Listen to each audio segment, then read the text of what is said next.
दोस्तों, क्या आप भी एक नेटिव स्पीकर की तरह अंग्रेजी बोलना सीखना चाहते हैं? नेटिव स्पीकर्स मतलब वो लोग जिनकी मातृभाषा ही अंग्रेजी होती है। आसान शब्दों में कहें तो अंग्रेजों वाली इंग्लिश। वैसे ये काम थोड़ा मुश्किल है लेकिन नामुमकिन नहीं है और इसकी शुरुआत आप आज ही से कर सकते हैं। मेरा नाम है सरताज एंड वेलकम टू सीखो ऑफिशियल शो स्पोकन इंग्लिश। देखिए दोस्तों, नेटिव स्पीकर्स की तरह अंग्रेजी बोलने की सबसे पहली सीढ़ी है कि अंग्रेजी के शब्दों को या तो कंबाइन कर या फिर उन्हें बेहद शॉर्ट में बोलो। अब जैसे गोइंग टू, इसका हिंदी में मतलब होता है करने जा रहा हूं। आप इसे अंग्रेजों की तरह शॉर्ट में बोलिए गोना, मैं खेलने जा रहा हूं, I am going to play.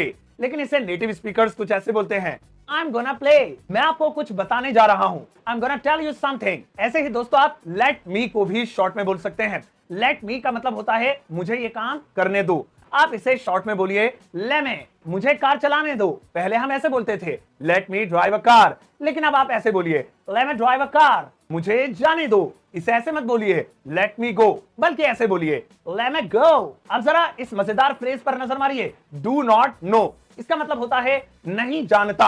अब अक्सर हम इसे शॉर्ट में बोल देते हैं don't know.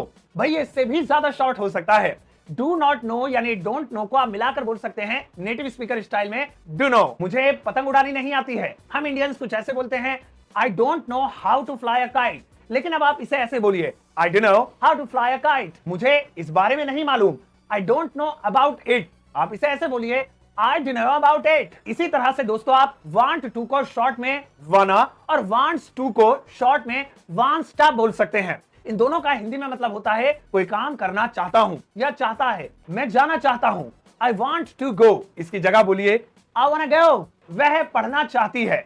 She wants to study, इसे आप ऐसे बोलिए शी वांट्स टू स्टडी। अंग्रेजी में ऐसे ढेर सारे मॉडल्स हैं जिन्हें आप नेटिव स्पीकर स्टाइल में शॉर्ट में बोल सकते हैं। जैसे हैव और टू मिलाकर बनता है हैव टू, इसे आप शॉर्ट में हैव टा बोल सकते हैं। मुझे जाना है इंडियन स्टाइल में आई हैव टू गो, लेकिन नेटिव स्पीकर्स स्टाइल में आई हैव टू गो, मुझे अंग्रेजी सीखनी है, I have to learn English. लेकिन आप इसे ऐसे बोलिए I have to learn English. जब भी हमें कोई काम अचानक से करना होता है उसी समय यानी जल्दबाजी में, तो ऐसे में हम अंग्रेजी में गॉट टू बोलते हैं।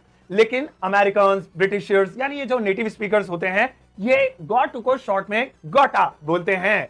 जैसे मुझे जाना है अभी के अभी, तो मैं तो ऐसे बोलता हूं आई गॉट टू गो, लेकिन अंग्रेजों वाले स्टाइल में आज से मैं कहूंगा आई गॉट टू गो। अब आज के इस एपिसोड में हमने जितने भी ये शॉर्ट वर्ड सीखे हैं इन्हें मैंने खुद नहीं बनाया है। असल में ये इंटरनेशनल लेवल पर इस्तेमाल किए जाते हैं, तो आप भी इनका यूज कर सकते हैं और एक नेटिव स्पीकर की तरह बोलना शुरू कर सकते हैं।